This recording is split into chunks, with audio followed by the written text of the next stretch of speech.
Alikho elishona lingenazo ezalo yamukela kenazi ezihamba phambili namuhla. Isilo sithi kasazifuni izimayini. Umongameli we-DA uyashenxa esikhundleni kanti kunokukhathazeka ngesikhumulo sezindiza sasemkhuze. Izindaba ze-1KZN TV zifundela uSiyabonga wakaduma nina bezulu elidume esandlwane siyakhuleka. Isilo indlulamithi amakhosi uMisuzulu kaZwelithini sithi kasafune emayini ezokumba umhlaba kwaZulu Natal. Sikhuluma kumkhosi woselo lapho bekushiswa khona uthi esigodlweni emashobeni ophongolo siveza ukuthi sifuna ukuba nomhlangano nomongameli wezwe Cyril Ramaphosa lapho ke sizokhuluma khona ngodaba lokungazifuni izimayini kwelikaMthaniya. Lapha kwaZulu Natal kunenqwaba yezimayini ezisezindaweni ezingaphansi kwesikhwama esigade umhlaba kaZulu iNgonyama Trust. Izimayini ezikulesi sifundazwe kubalwa kuzo lezo ezizinze eMtubatuba, Richards Bay, Melmoth, Nongoma, eVryheid kanye nezinye izindawo. Isilo kumkhosi woselo esigodlweni emashobeni ophongolo simangaze abaningi senza lesimemezelo. Sawufisa Zulu mnyama umhlangano umongameli la sizawusala khona sisadinga emayini lakwaZulu kunendlela esengiyitholile esingaphila ngayo ngaphandle kokuthi kukumbiwe umhlabathi wethu. Bayede Nokade sikhuluma nje esandlwane indaba yokuthi ake kususwe lo Natal. bayede Sikhuluma indaba zakwaZulu. hlanganeza Izolo kwaZulu. hlanganeza Sizayibamba lapho sibambisane nabesilo isikhathi sethu sokuthi silungise izinto makhosi qinani kakhulu kunayizolo. Lesinqumo uma singaphumelela sibeka ingcupheni ikusasa lenqwaba ezimayini esisebenzela ngaphansi kwelikaMthaniya. Kanti isilo siphinde saveza ukuthi kubukeka sengathi kukhona ukutshontsha amaqatha emsamo sanxusa ukuba uZulu ubumbane kakhulu kunaqala. Makhosi nizinsika zalezi sihlalo. Sondelana eduze kakhulu kunayizolo. Kukhona okungathi kuyasinyonyobela noma ngazi noma kuyasinyelela. Angisabulala ukuthola. Kodwa kasivula amehlo kakhulu kunayizolo. Zulu mnyama ngeke sisalilwa ngomkhonto manje. bayede Kodwa kunendlela yesimanje esizokuvikela ngazo lelizwe. Imbube ithi kuningi ezokhuluma ngakho njengoba usudlulile umkhosi futhi siqalile manje iyasebenza ngoba kayisekho ingube ebivala umlomo. Ngakho uma kukhona engahambisani nakho izokuphikisa. Ulo inkosi kwaMthiyane nenkosi kwaMthetho. Beqala ke ukuthi uselwa lulandwe enkosini yakwaMthetho. Lokhu kwagcina ngelembe. Kusihambele kahle umkhuleko lesizwe. Konke kuhambe kahle nonyizizolo kusisile. Ngithokoza kakhulu nabesilo konke sekuphothulekile. Sesingaqala ke manje ukusebenza. Sesiyasebenza manje.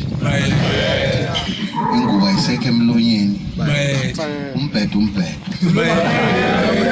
Ezindabeni ze-1KZN TV kubika uSiphamandla Gumede ngise-Richards Bay. Umholi we-DA uJohn Steenhuisen uthi uyaziqhenya ngokuningi okuhle okwenzekile ngaphansi kobuholi bakhe kusukela angena esikhundleni ngo-2019 okubalwa nokuthi ngo-2021 bathola umasipala kulesifundazwe. uSteenhuisen usho lokhu esithangameni nabezindaba eThekwini namuhla njengoba ke bezomemezela ukuthi akasabuyi ihlandla lesithathu. uSteenhuisen ekhuluma nabezindaba uthi kusukela angena ngo-2019 ziningi izinto ayekade ethembisile ukuthi beyobuholo kungenayo bazolikhulisa iqembu. Uthi ngempela lokho kwenzakalile njengoba ziningi izinto abangenile kusona okubalwa ukuhola umasipala umngeni ukuba nongqongqoshe beminyango eyahlukene kukhetho lwakade ngonyaka wango-2024 kanye nosekela ngqongqoshe. The DA successfully negotiated the formation of the Government of National Unity with President Cyril Ramaphosa. And I'm very proud that the President and I were able to work collaboratively to put this government together.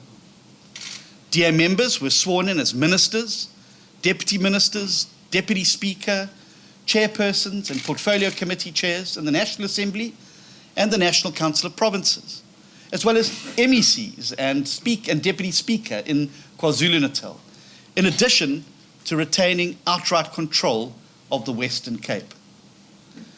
This outcome, which included the Democratic Alliance's ascension to national power, constitutes the single greatest achievement in the history of our party. Uthokwa manje usezogxila ekusebenzeni ukuthuthukisa abalimi njengoba kungqongqoshe womnyango wezolimo. I today announced that I will not seek re-election for a third term as the DA federal leader at the party's upcoming federal congress. And I do so with a full heart. I now have another mission, and it is urgent. For the rest of this term of office, I will focus all of my time and energy as Minister of Agriculture on defeating the most devastating foot and mouth disease outbreak our country has ever seen, and to pursue the mass vaccination to ensure that this is the last mass outbreak of FMD that our country ever sees. Ingqungquthela ye-DA yobukhetho obuholi bazo lonke izoba ngo-April kuwona lo nyaka. Godeba Khosibisi, kwezindaba ze-1KZN TV, kuChannel 261, ngiseThekwini. Usihlalo wekomiti lomnyango wezokuthuthukiswa komnotho esifundazweni KwaZulu-Natal uMafika Mndebele uzwakalisa ukukhathazeka ngezindiza ezihlala esikhumulweni sezindiza esingakagunyazwa ngokusemthethweni uMkhuze Airport njengoba lokhu ke kungaba nobungozi. Ekhuluma nethimba labezindaba uMndebele uveza ukuthi zonke lezi zikhumulo ezincane eziningi zazo zisabhekene nezingqinamba. Lesi isikhumulo sezindiza uMkhuze nesisanda kuvuselelwa ngenhloso uba sisebenze ukuze sikwazi ukuthuthukisa umnotho wesifunda uMkhanyakude. Lesikhumulo sezindiza sesiya ngasemaphethelweni ukuba siphothulwe kodwa kuningi okukhalisayo njengoba kunezindiza esihlala kulesikhungu ngaphandle kokusebenzisana nezokuphepha. Kunombiko othi kukhona ukuhlala kweindiza ngaphandle kokugunyazwa. Kodwa i-agent represent umasipala ifike yakuchitha lokho. Ingakho ke ngibese ngithatha ke isinqumo sokuthi abafike ngaphansi kwekomiti lapho nathi uresearcher wethu uzosipresentela khona umbiko nabo balethe khona umbiko bese sithola ilist yazo zonke indiza ezike zahlala. Yilapho ke sesiyobona ukuthi ikuphi phakathi kwenhloko nesixhanti. Kodwa uma ukuthi kube khona izindiza ezike zahlala ngokungekho emthethweni la kuyomela noma ngawubani obe yingxenye yokuvumela lokho naloyo obe ingxenye ukuthi kwehle lezo indiza kuyomela sithathelwe inyathelo. Enye insalelo yethu sibona ngathi ezokuphepha azikaqini kakhulu. Sisaba kakhulu ke ngoba kunezinto zo rhino poaching, kunezinto zama illegal immigrant amanye afika nezinto ezinjengama drugs. Ikomiti lomnyango wezokuthuthukiswa komnotho wesifundazweni KwaZulu-Natal belihambisana nesishayamthetho saseGoli ukuzocobelelana ngezinhlelo zokusimamisa umnotho. I-legislature KwaZulu-Natal ivakashele i-legislature seGauteng la so benchmark khona sicobelane khona ngolwazi particular ulwazi oluthinta izinto ezithinta ukufukulwa komnotho. Izolo ke sibamkelile sashare nabo ama presentation bashare nabo nathi. Namhlanje ke siqala olunyeko uhlelo la sivakashele khona eMkhuze Airport. Inhloso ke ukulandela imali zikahulumeni. Mkhuze Airport is one of the regional airport esifuna abe khona esifundeni saKwaZulu-Natal ukuze kuzofukuleka umnotho kudaleka amathuba emisebenzi. Ngaphandle kwalesikhumulo saseMkhuze ziningi nezinye ukulindela ukuba zisebenze ngokusemthethweni njengoba zishoda ngezinsiza ezinye.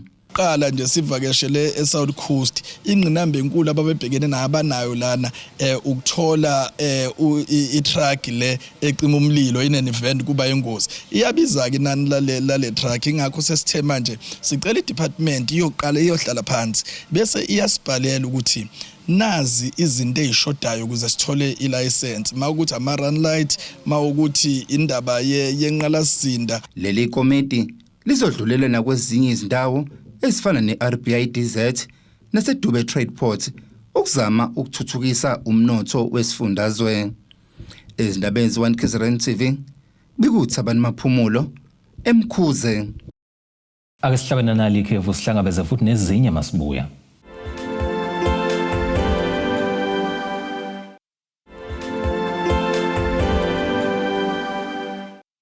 Siyakubingelela sokwamukela ukuthi ke usanda kubukela izindaba zethu uyamukela ke nazi ihloko esifulo sangazo namhlanje.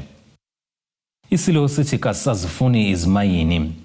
Umongameli we-DA uyashenxa esikhundleni kanti kunokukhathazeka ngesikhumulo sezindiza saseMkhuze. Amalungu enhlangano elwela amalungelo omphakathi iGrasping Hands agasele esitolo esikhulukazi iBig Joe's okubika ukuthi sihlukumeza abasebenzi kanjalo nokudayisa ukudla osekudlulelwe isikhathi edolobheni lasePortshepstone. Umholi walenhlangano Sabelo Cele uthi kunesikhathi eside bezama ukunxenxa abanikazi balesitolo ukuthi bexoxisane kodwa ke babashaya indiva.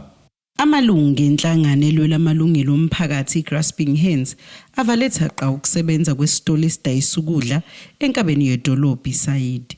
Ngokusho komholi walenhlangano uthi abanikazi balesitolo abangobokufika kuleli bahlukumeza izisebenzi kanjalo badayisela umphakathi ukudla sokwedlulelwe isikhathi okunezimpethu. Lona uyachaza. Bahlukumeza abasebenzi okokuqala bayabathuka labantu abasebenza kubona baphinde futhi ekugcineni babasebenzise ama-hours amore bangabakhokheli. Yabo. So ke sathi masizama ukuzo-engage nabo sathola nezinye izinto ukuthi labantu abaphethe abasebenza la njengama manager abanawo namaphepha okuba la eMzansi. Yabo. Singabalika ukusebenza awukubala nje eMzansi abanawo. Yabo. Sadlulela phambili ke ezikhalazweni. Sathola ama-video okudla okubolile okuhlala abantu not ukuthi e-store room, e-kitchen okubhuza izimpethu. Uthi bazoqhubeka bavale kuze kufike umnikazi wesitolo. So ke inhloso yethu ke namhlanje bekuthi sizovala ngoba umphathi simbhalelile kaningi but akaphenduli akasolutho. Singenileke la namhlanje sathi siyawavala ama operations ala ukuze aze afike sikwazi ukuthi size engage nama department are relevant azobona lo monakalo odayiselwa abantu la because abantu into engale ngemva ifihliwe and abasebenzi la kubhlungu kuthiwa bayaxoshwa uma eke wathatha leyo nyama ebolile wayilahla. Izisebenzi ezingathandanga ukudalulwa zivumile ukuthi sinzima isimo abasebenza ngaphansi kwaso.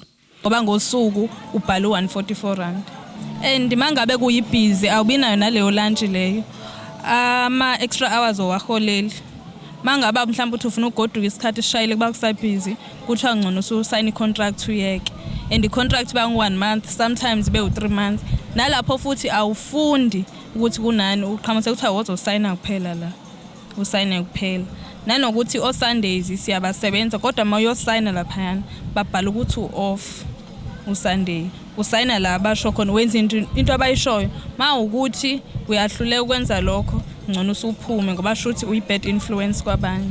Iqhuba uthi baphilela ukuthukwa mihla namalanga.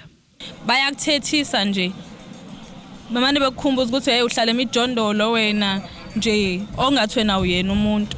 Uthi bafisa lube khona ushintsho.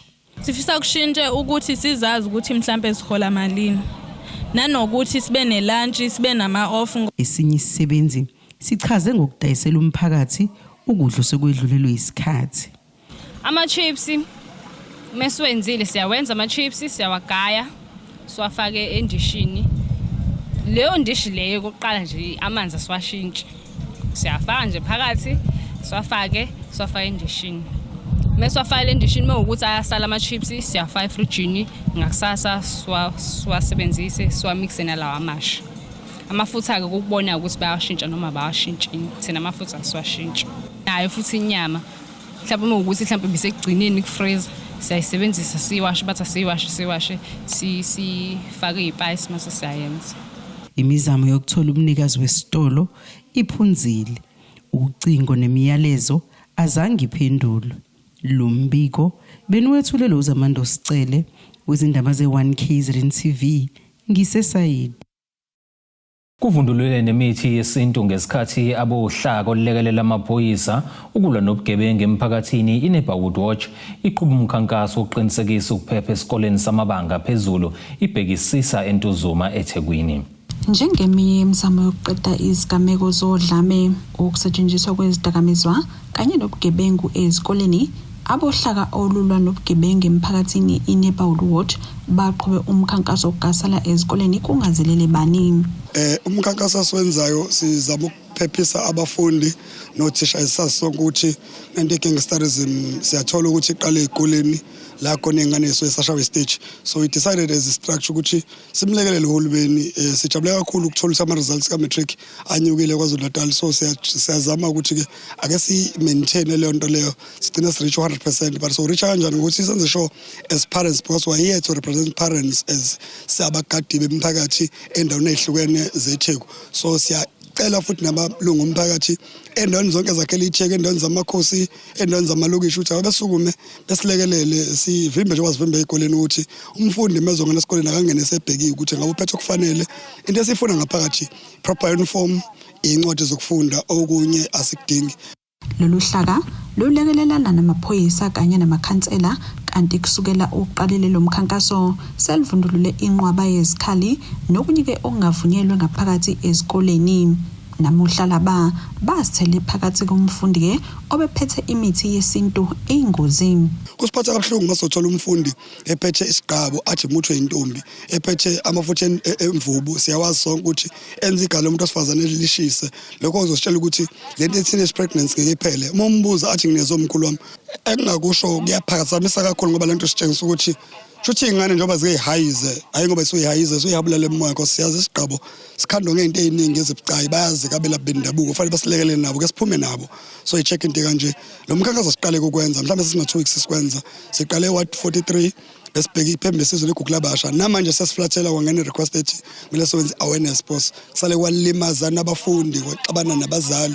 Nje nje semningi umonakalo khona ikhona futhi ulungise ngokubambisana nomnyango common safety liaison ngokumnyango khomisa umphakathi namaphoyisa nathi ezinhlaka ezilwa nokuphepha ukuthi akuphephe ekuhlaleni nasey'koleni zakethu ze sakhe kusasa ngoba akekho ongazi ukuthi izikole zethu izona esikhiqizela ikusasa lesizwe, ingane efanele ifunde ngoba yonke into iqale ekufundeni. Laba bathi ukumiswa kwenduku ezikoleni ngezinye zezinto ezidala ukuba ke othisha bahluleke bancame ukuqondisa abafundi, baphinde banxusa uxhaso ukuze ke bayisabalalise nakwezinye izindawo lemkhankaso ebukeka ke ithela izithelo ezinhle. Ufisa osomabhizinisi besilekelele njengoba ubona nesihamba nabafowethu 90% of them abasebenzi bavuka bengadlile bezosebenza, sidinga nama operations amaningi kodwa bazobela futhi bengadlile. Siyafisa ukuthi nathi njenge structure because asithathe entweni bathengele ukudla beqeda ukusebenza ukuze abasebenza bephilile. Siyacela osomabhizinisi besondele kanye nohulumeni ekayibheka indaba basijabule kakhulu ukubona iGauteng province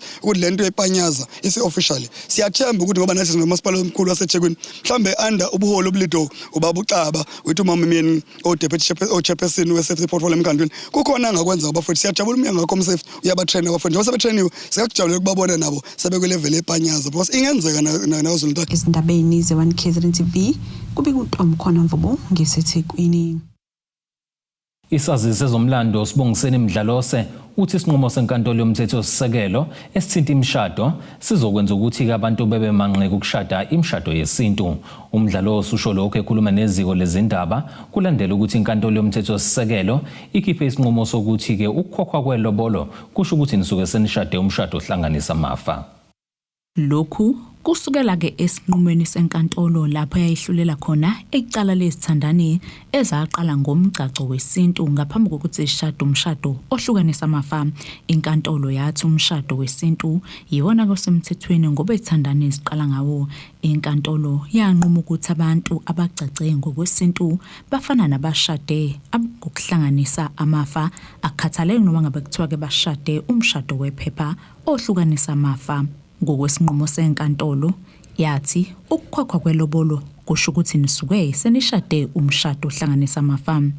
Isazi sezomlando uSibongiseni Mdlalose uthi lokhu ke kungaqoquzela ukuthi abantu behlalisane ngaphandle kokuthi balobolane futhi lokhu ke kuzokwenza abanye bahlehle bengabesalobola ngenxa yalomthetho.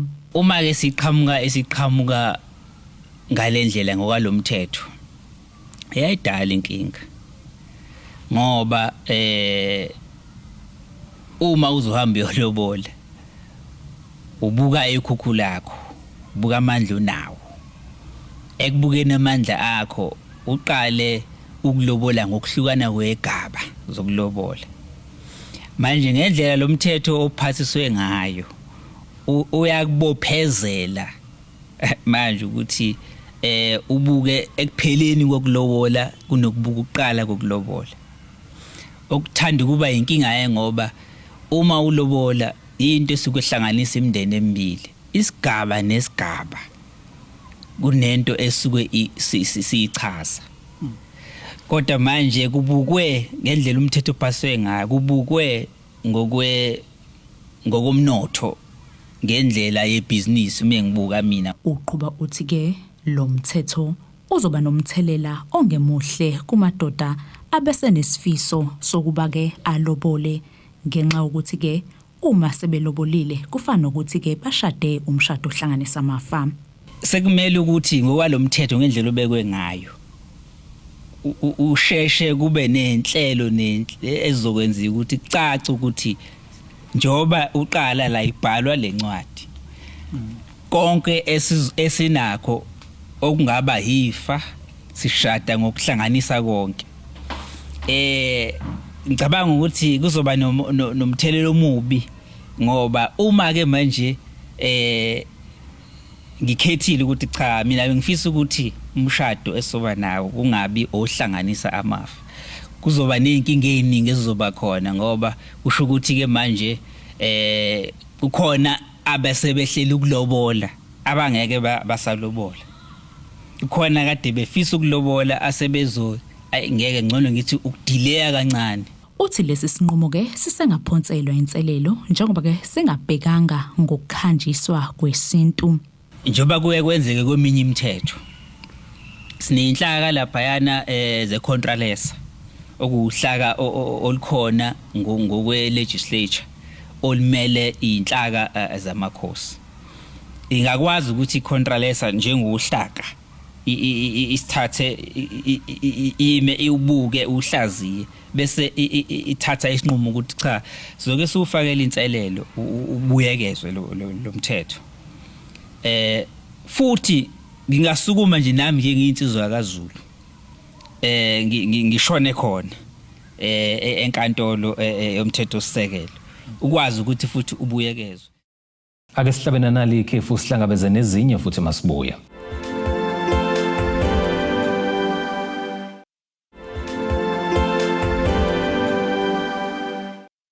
Ake sivele siphinde sikubingelele siphinde sikwamukele mekuthi ke usanda kubukela izindaba zethu yamukela ke nazi izihloko esihamba phambili namhlanje. Isilo sithi kasazifuni izimayini. Umongameli we-DA uyashenxa esikhundleni kanti kunokukhathazeka ngesikhumulo sezindiza sasemkhuze. Kuleli qophela ke singene sijule engosini yezomnotho. Irandi lakuleli li 15 rand 92 cent maliqhathaniswa nedola lasemelika libe 21 rand 86 cent maliqhathaniswa nopondo waseBrithani liphinde libe 18 rand 84 cent maliqhathaniswa neeuro lase-Europe. Igolide ke lona lingu $5,086 24 cents i-ounce kuthi oil ongahloziwe ube $67 33 cents umphongolo. Ake singene sijule engosini zemidlalo.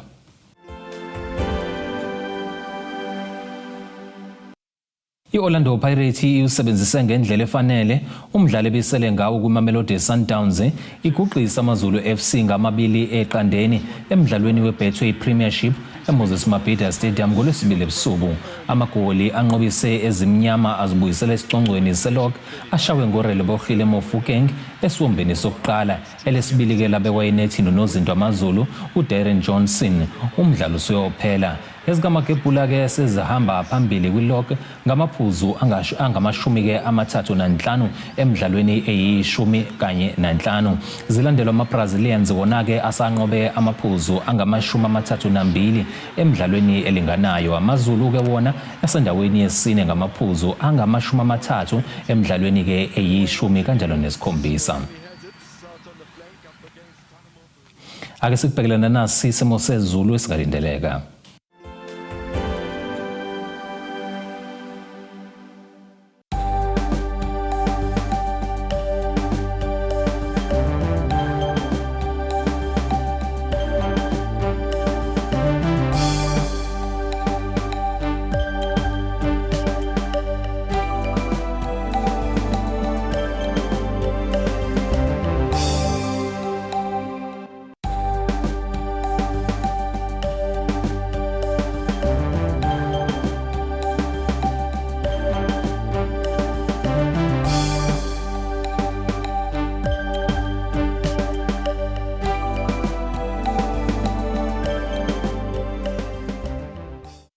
Zulumnyama undlela zimhlophe ngeziguqisi besikuphathele zona namhlanje. Hlangabeza futhi noma kanjani kusasa ngesikhathi esifanayo. Abethuli bethu bezindaba baxhaswe iThulis Bayview Bridal. Ungabashayela kulezi zinombolo ezivela